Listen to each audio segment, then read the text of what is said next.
Hello, it's your little friend trapped in a box, Dr. J, back to talk at you some more about moral theories. Hope you've been enjoying the discussion so far. I certainly have. So, last time we talked about what moral theories are and why we need them. And I gave you two examples of, let's call them weak moral theories. They were called moral relativism and divine command theory. So tonight, we're going to look at two strong moral theories so that we can, like Darth Vader, restore balance to the Force. Before we do that, it might be helpful to remind ourselves of what we want from a moral theory, the sort of work that we need a moral theory to do, and which lets us tell the difference between a good moral theory and a bad one. So the main thing we want from a moral theory, at least in theory, is helping us to make moral choices. Do I have to explain what a moral choice is? Well, you can think of a moral choice as a choice between doing something morally right and doing something morally wrong. Although that's probably not the best way of thinking about it. After all, we don't need a moral theory to tell us to choose right instead of wrong. If we have an option that we know is morally right and one that we know is morally wrong, then we'd always choose the morally right action, right? Right? Why are you not agreeing? Okay, I get it. Yes, it is true that people, humans, you've probably met one, often do things that they think are morally wrong. Moral theory, moral theories are mostly for when we don't know which choice is morally right, or which choice is more right or less bad, or you know what I mean. That's kind of the ground level job that we need a moral theory to do. The second thing that moral theories are good for is explaining why something is morally right or wrong. If something is ethical or unethical, there must be a reason, right? Otherwise, how do we know it's not just some kind of prejudice? Remember last week, I told you that a lot of people used to believe that marrying somebody outside of your race was morally wrong. That's an example of a prejudice. They thought it was morally wrong, but what would they have said to you if you asked them why? Hmm? Let's invent a time machine and go back and ask them. Or we could keep talking. It's because moral theories, sorry, it's because moral rules and principles exist for reasons that moral progress is possible. It's why we're able to say now that things like racism and slavery are wrong. But they're not just wrong now, they're not just wrong for us, but they were wrong then as well. It was always wrong. It's just that people didn't know that it was. It's the ability to understand and articulate why things are ethical or unethical is what makes it possible for us to grow and change as people or as societies. Part of this is being able to make arguments why something is right or wrong, being able to justify a moral position to someone who doesn't already agree with you. And like I said last week, some people were able to change some other people's minds. This is a course on social issues. I don't know if you've noticed. And if everybody agreed on a particular thing, then it wouldn't be an issue, let alone a social issue. This means that another purpose of moral theories is to help us resolve disputes. Now, reasoning isn't the only way of resolving disputes, of course. There's always violence, as well as other ways of wielding power, such as voting. Some people say that voting for Donald Trump in the recent election was an act of violence, and that's a very interesting discussion that we are not going to have. However, speaking of elections, winning elections and getting legislation passed and all that governmenty stuff, that generally involves persuasion because you've got to get people on your side, which would include getting them to vote for you, I suppose. Like I said back at the beginning of the course, reasoning isn't the only way to persuade someone, but it is one of the ways. Minimally, it sure helps to have a compelling moral argument on your side. So, going by the criteria on the screen here, we can see that the two views that we looked at last time, divine command theory, or DCT, and moral relativism, or cultural relativism, are not good moral theories, mainly because they don't do the work that we want or need moral theories to do. They had, like we said last week, they had other problems, problems of, let's call it a philosophical nature, but we don't care so much about that. We're practical-minded people in this course. Uh-oh. There's a cat. You can't see it, but I can feel it on my legs, like the shark in Jaws. Anyway, we'll deal with that. We'll deal with that when she shows up, right? Which is right now. Hooray!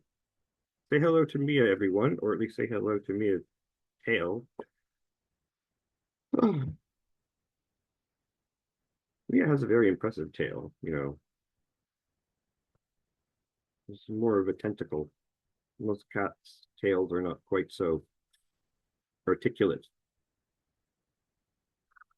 Articulated? I'm not suggesting that Mia's tail can talk, but it sure is expressive. Anyway, where was I? Bloop, bloop, bloop, bloop, bloop. Okay, so I was talking about the things, the work that we need moral theories to do, and why the ones that we looked at last week don't do that job very well. Moral relativism, for example, doesn't help when people disagree on moral rules. As we saw with the example with the metal singer from last time. On the other hand, DCT doesn't provide us with the reasons that we need to effectively apply its rules. And I'm going to give you an example of that right now. Did you know that the Bible never actually mentions abortion? Really? It really doesn't. So what is with all these, you know, Catholics and evangelicals saying that their religion forbids abortion? Well, perhaps abortion is covered under the thou shalt not kill rule. I mean, people certainly say that, but that doesn't really work. I mean, we don't know. We have no way of knowing if abortion is covered under the thou shalt not kill rule, because apart from the whole problem of, is a fetus a person, and we assume, we've always assumed that the thou shalt not kill rule applies to people and not to things that are not people, like the thing that is currently harassing me right now. Can you hear her purring? She's very loud. She's the loudest purrer that I've ever met.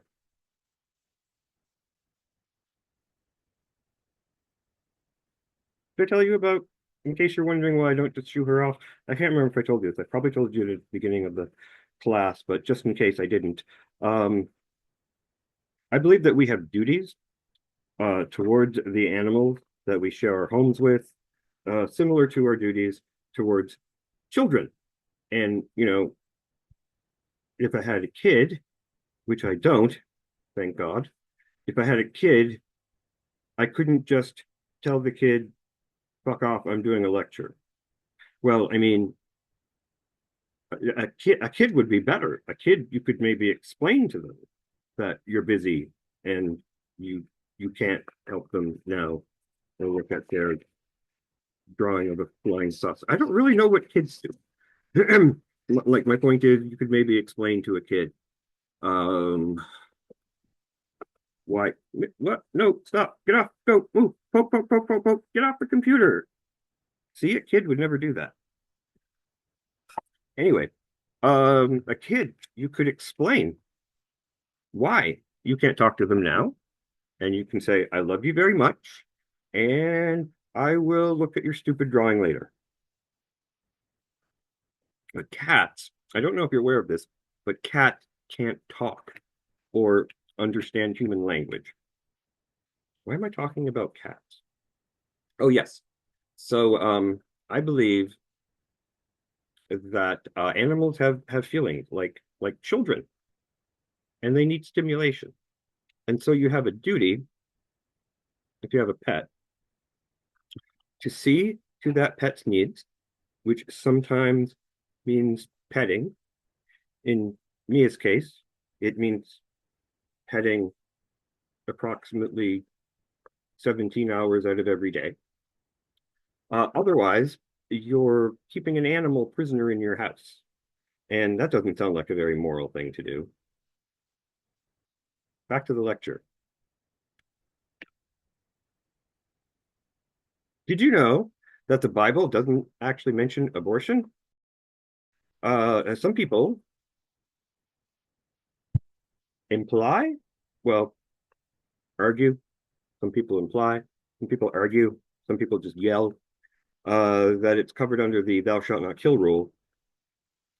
But we can't really say if it is covered on the, yeah, you suck. Um, is it covered under the thou shalt not kill rule?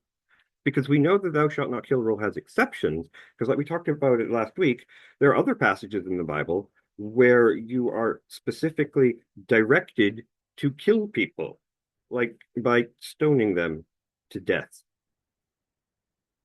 So thou shalt not kill clearly doesn't mean thou shalt not always kill without exception. So how do we know if abortion is one of those exceptions, since it's never actually mentioned? This is why, as I hope you're coming to see, this is why we need reasons and not just commands. And that is actually the segue I've been looking for into the first moral theory we're going to look at tonight. We have two moral theories that we're going to look at tonight, each one of which is a different way of thinking about morality, a different way of thinking about this particular way called morality, that something can be right or wrong, good or bad, not because we think it is, not because our society says it is, but because it is wrong, or the other thing, in some way that is in some way independent of what we think. Because we've already established that people can be wrong in their moral beliefs. This sense that moral rules, at least some moral rules, maybe all of them, I don't know, why are you asking me? Do I look like a professor or something? This sense that moral rules are true or false, independent of what we think, constitutes a kind of refusal of moral relativism or cultural relativism. It's a refusal of moral relativism because it's a refusal of the notion that there is no right or wrong, besides what people happen to think is right or wrong at a particular place and time. When we hear about things like the Holocaust or female genital mutilation, in case you don't know what that is, don't look it up. It was a whole big thing in moral philosophy back when I was in graduate school. But if you've never heard of it, you're better off. When we hear about really horrible things, we have this sense that they are wrong in some way that goes beyond mere cultural differences. It doesn't matter that the people who did the Holocaust thought in some way that what they were doing was morally acceptable or even morally right. Some of them thought that, or at least they said that they thought that. It doesn't matter. They couldn't have been right. How can something like the Holocaust not be wrong? Our heart cries. How can these people not know that what they did, and in the case of second one, what they're still doing is wrong? There must be some way of demonstrating this wrongness, a way to show that there is a moral truth that transcends place and time. I mean, I understand the attraction of cultural relativism. It seems very woke, very anti-colonialist. You say anti-colonial or anti-colonialist? I guess it doesn't matter because, you know, considering the history of what people who look like me did to the world, we want to be careful about saying that we know better than people in other cultures. However, it is also true that moral relativism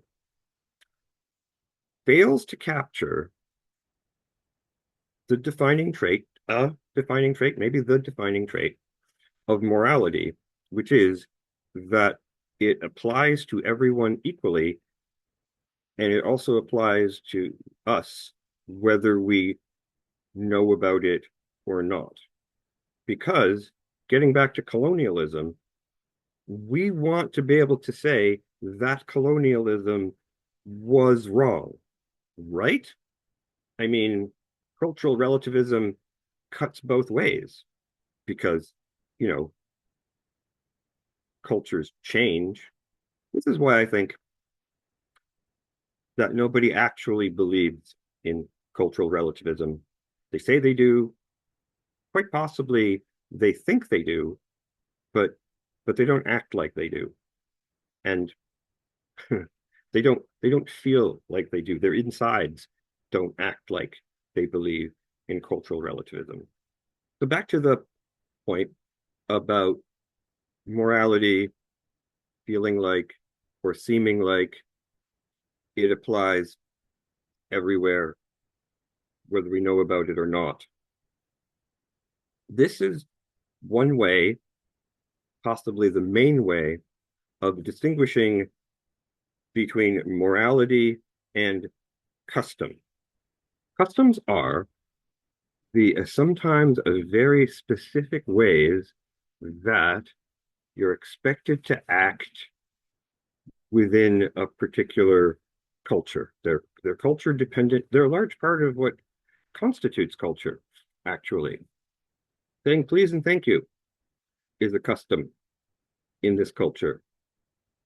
For example, in Canada, underpaid customer service workers are, wait a minute, I'm changing this example.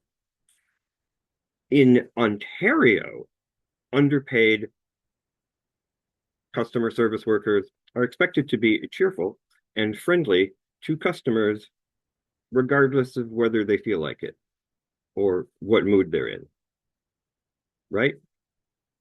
Now, where I come from, which is Newfoundland, it's pronounced Newfoundland, by the way, not Newfoundland. it's newfound land. How hard is that to get? I thought we were supposed to be the stupid ones. Anyway, where I come from, in Newfoundland, this custom does not exist. Underpaid customer service workers are not expected to be polite and friendly to their customers if they don't feel like it.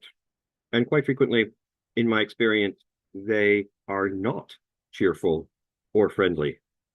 Maybe they would be if they were paid more. I mean, they're not actually rude. It's still Canada after all. Get this. Here, it is customary for customer service workers to be friendly and polite to customers, not in Newfoundland. I'm told that in Japan, it's considered polite to belch loudly several times after someone serves you a meal, or to give, appreciation for that meal. Like, it would be insulting if you didn't. I don't know if that's actually true. It's just something that I heard, but you would probably believe me if I didn't suddenly undercut myself by saying I'm not sure that it's true, but I'm like that. That's what 20 years of being a philosopher will do to you. It's very believable because we understand that it is normal for customs to be different in different places, right? Customs largely have to do with politeness, or let's say, greasing the gears of social interaction. They're not normally enforced by laws. They are commonly enforced by social sanctions. If you behave inappropriately, people will give you a look. If you continue to defy customs, you might lose some friends. But on the whole, customs are not treated with the same weight as moral rules. Sometimes customs are enforced by laws, which makes it a bit confusing. For example, in many parts of the world, such as the Netherlands, the Netherlands is a country in Europe. Perhaps you've heard of Holland. Holland is part of the Netherlands. In that part of the world, it's socially acceptable to be naked in public, at least in certain places, possibly not everywhere. I guess this means that if you go to see the Netherlands, you might find yourself also seeing some people's nether regions. Actually, please forget that I said that. In Canada and other less civilized countries like the United States, it's illegal to be naked in public.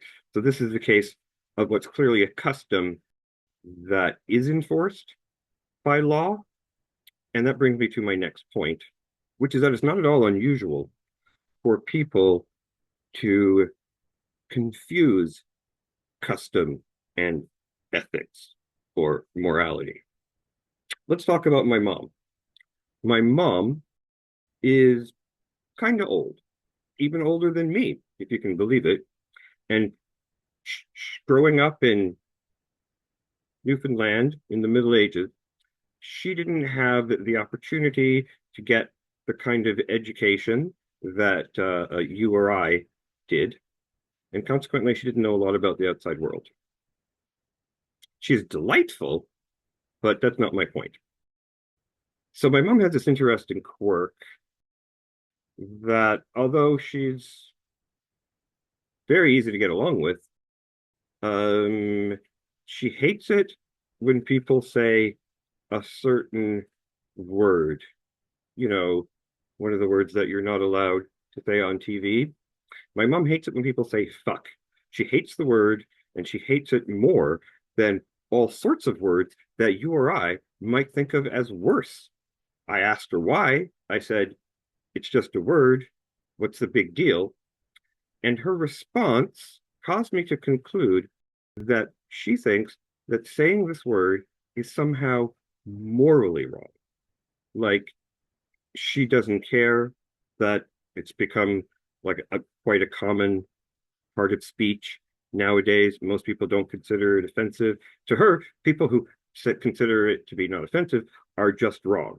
They can be wrong about it because to her, it's a moral rule and not merely a custom. My mom, like a lot of people who have never been encouraged to think critically, doesn't really understand the difference between morality and custom. And you can't really blame her. You can't really blame someone for not knowing something that they haven't been told, right? I doubt that my mother even understands that there is a difference between morality and custom. I mean, th those are both words that she never uses. Likewise, sleeping in late to my mom is a kind of moral failing. It's something that you should be ashamed of. My mom, she's very interesting. She doesn't appear to object to things like premarital sex or stuff like that. I remember once, I learned that she doesn't see anything wrong with prostitution, having sex for money. This came up because we were watching TV and there was a talk show about it.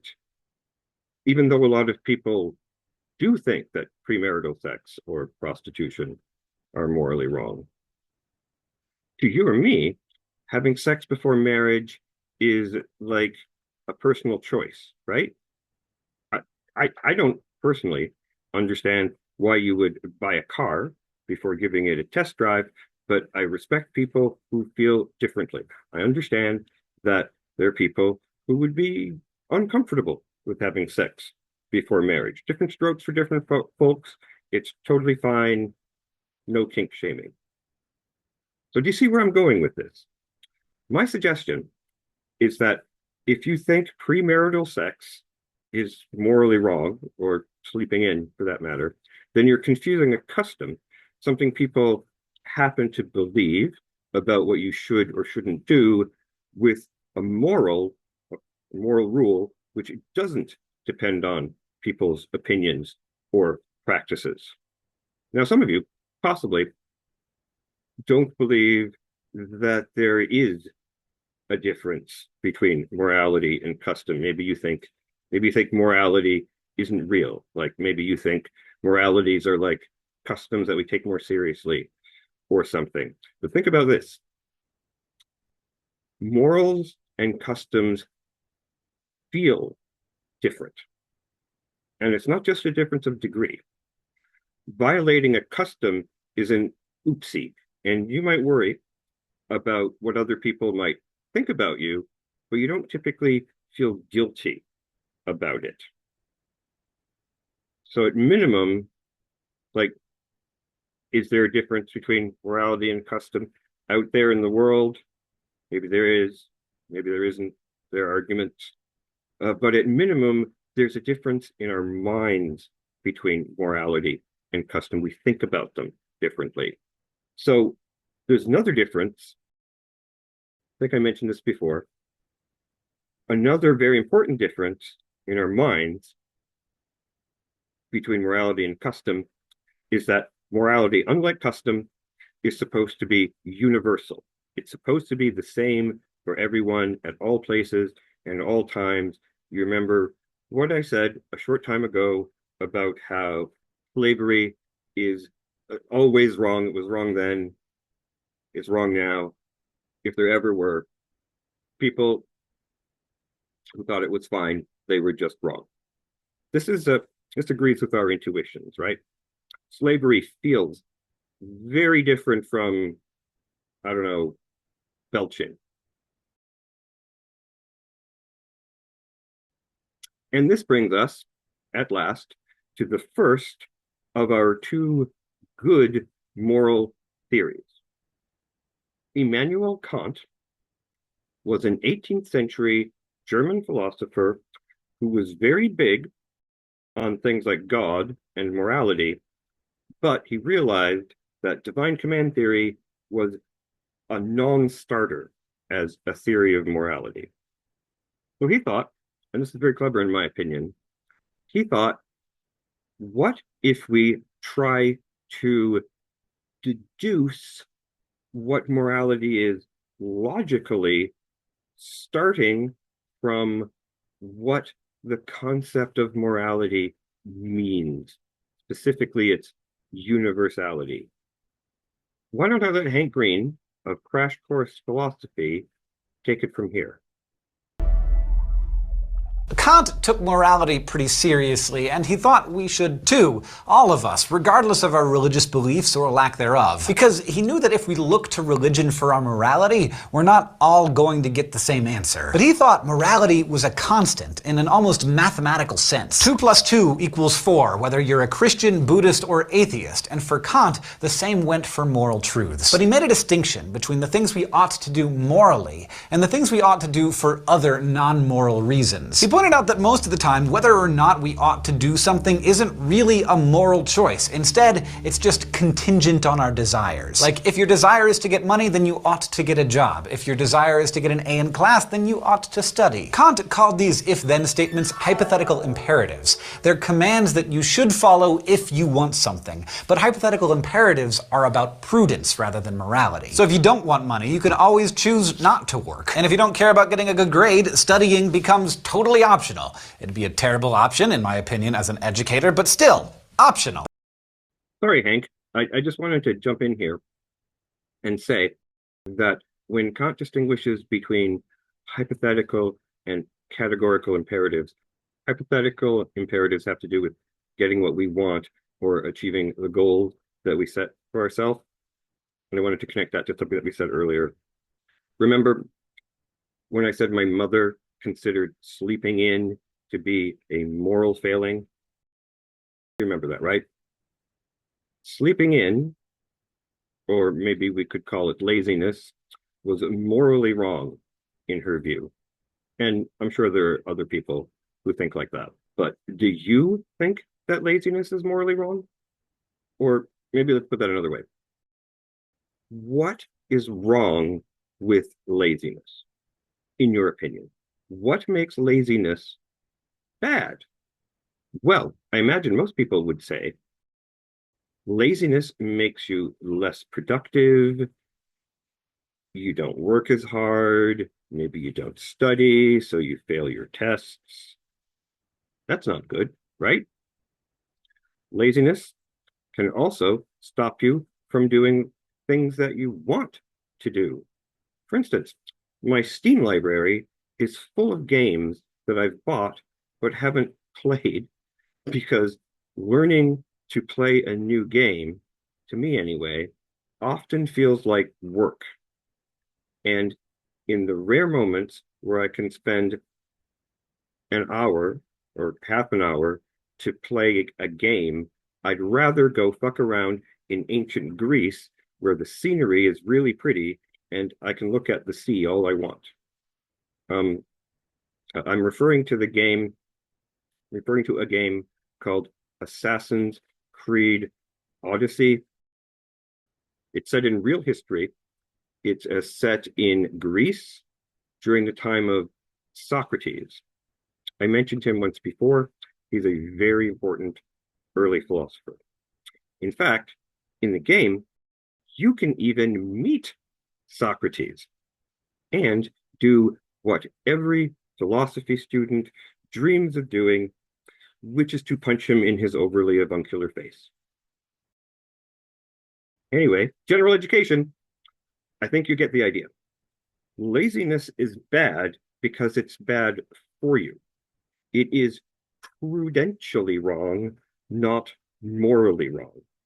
But it's very common for people who haven't taken courses like this one, such as my mother, to not understand the difference. They don't understand the difference between rules of prudence and rules of morality, just like they don't understand the difference between rules of custom and rules of morality. And so this is another thing that can tempt people into moral relativism. To connect those, I've put them all together here on the screen. There are 3 kinds of rules that we learn from our society. One of them is rules of custom. Another one is rules of prudence. A stitch in time saves nine, save for a rainy day, whatever. And the third one is moral rules, confusing the things that you should do because they're good for you with the things that you should do for moral reasons is another source of dispute and disagreement when it comes to morality and social issues. Back to you, Hank. But Kant viewed morality not in terms of hypothetical imperatives, but through what he called categorical imperatives. These are commands you must follow, regardless of your desires. Categorical imperatives are our moral obligations, and Kant believed that they're derived from pure reason. He said it doesn't matter whether you want to be moral or not. The moral law is binding on all of us. And he said you don't need religion to determine what that law is, because what's right and wrong is totally knowable just by using your intellect. Okay, so how do you figure out what's moral? Kant said the categorical imperative can be understood in terms of various formulations, basically different ways of phrasing or looking at the same essential idea. And he came up with 4 formulations of the categorical imperative. Let me tell you about the 2 most popular ones. The first formulation of the categorical imperative is often known as the universalizability principle. And Kant phrased it this way: act only according to that maxim, which you can at the same time will that it should become a universal law without contradiction.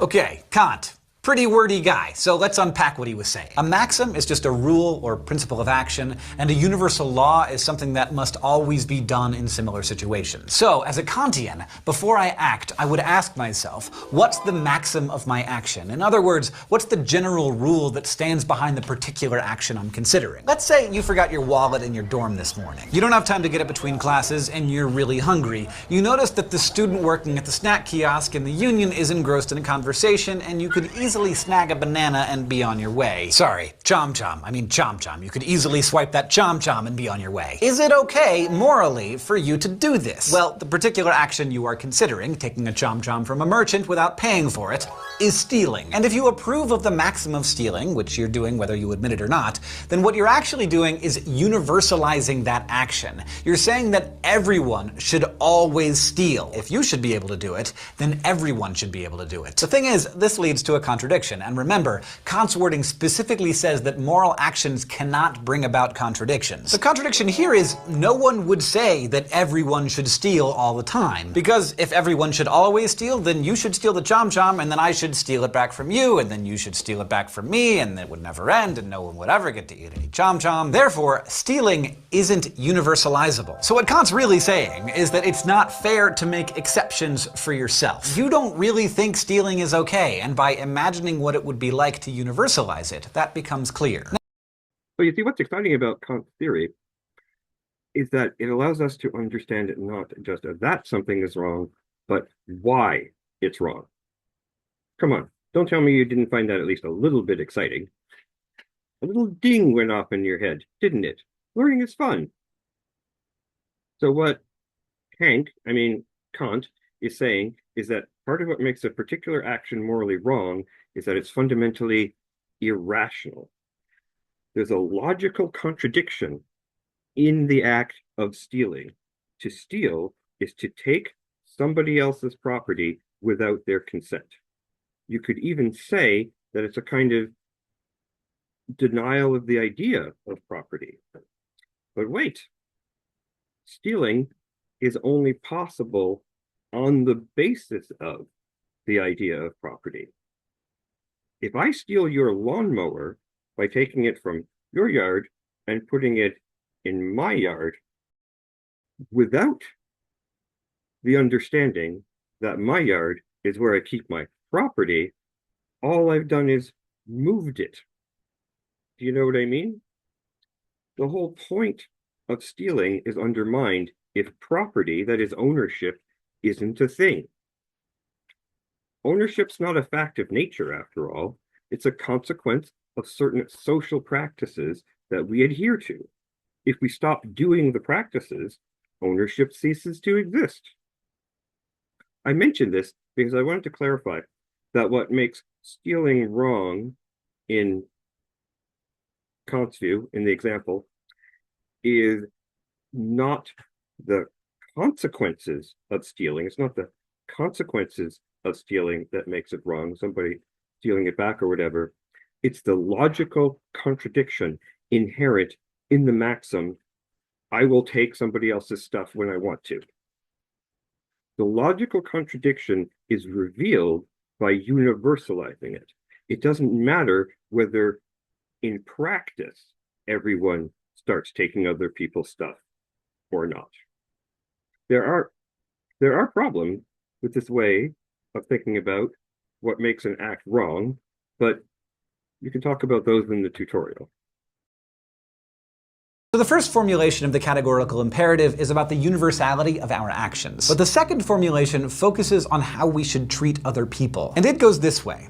Act so that you treat humanity, whether in your own person or in that of another, always as an end and never as a mere means. Again, we have to define some terms here to figure out what this is all about. To use something as a mere means is to use it only for your own benefit with no thought to the interests or benefit of the thing you're using. Now, we use things as mere means all the time. I use this mug to hold my coffee, and if it were to stop benefiting me, like if it got a crack in it and it started leaking, I wouldn't use it anymore. It's perfectly fine to use things as mere means, but not humans. This is because we are what Kant called ends in ourselves. We are not mere objects that exist to be used by others. We are our own ends. We're rational and autonomous, and we have the ability to set our own goals and work toward them. Coffee mugs exist for coffee drinkers. Humans exist for themselves. So to treat someone as an end in herself means to recognize the humanity of the person you're encountering, to realize that she has goals, values, and interests of her own, and you must morally keep that in mind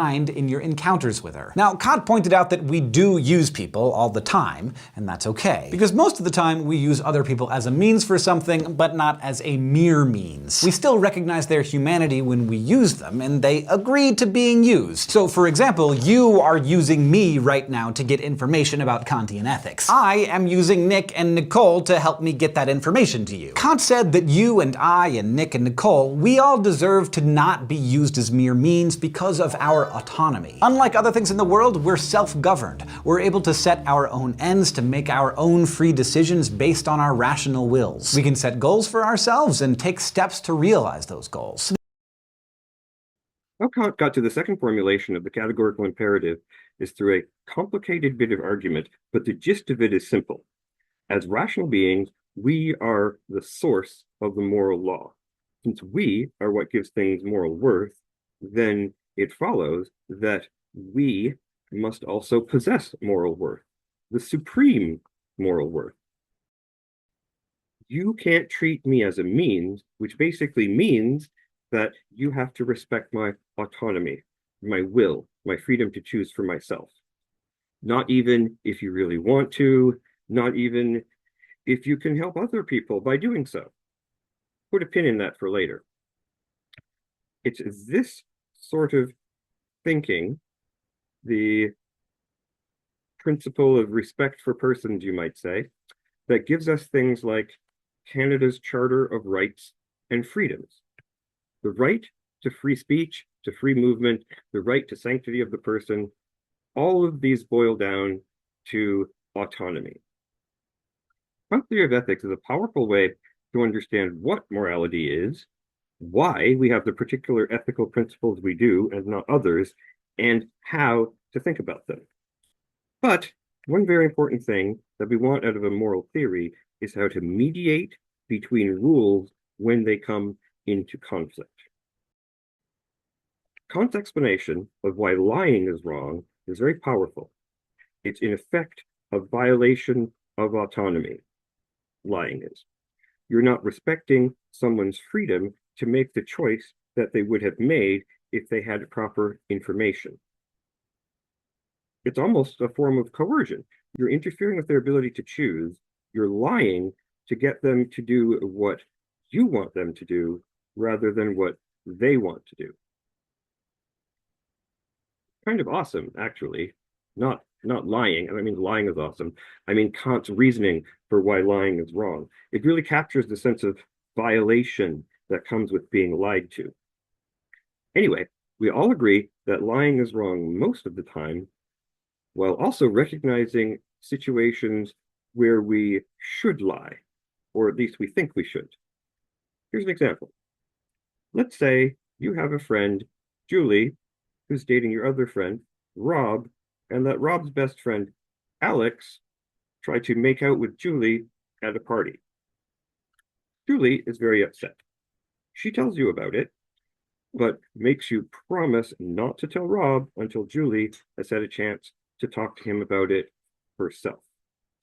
But right now, yes, right now, while you're watching this video, Rob is knocking on your dorm room door and he asks you if you know what is going on with Alex and Julie.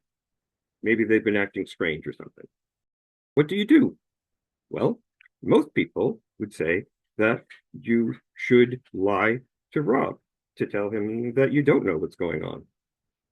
But if you do that, you're breaking the rule against lying. You're not respecting his autonomy.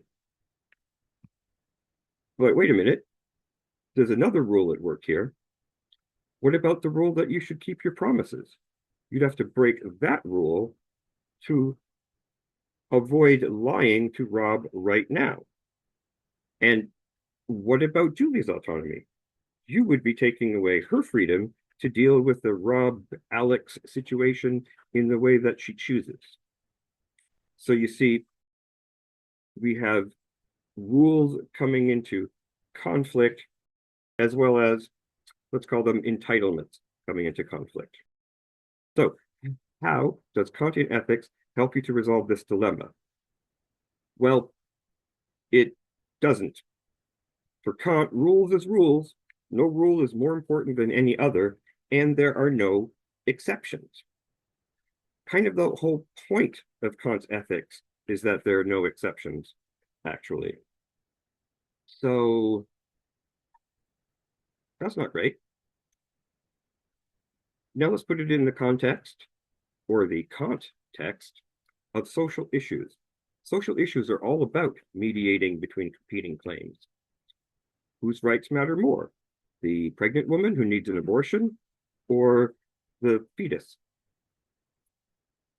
Let's say you're the government.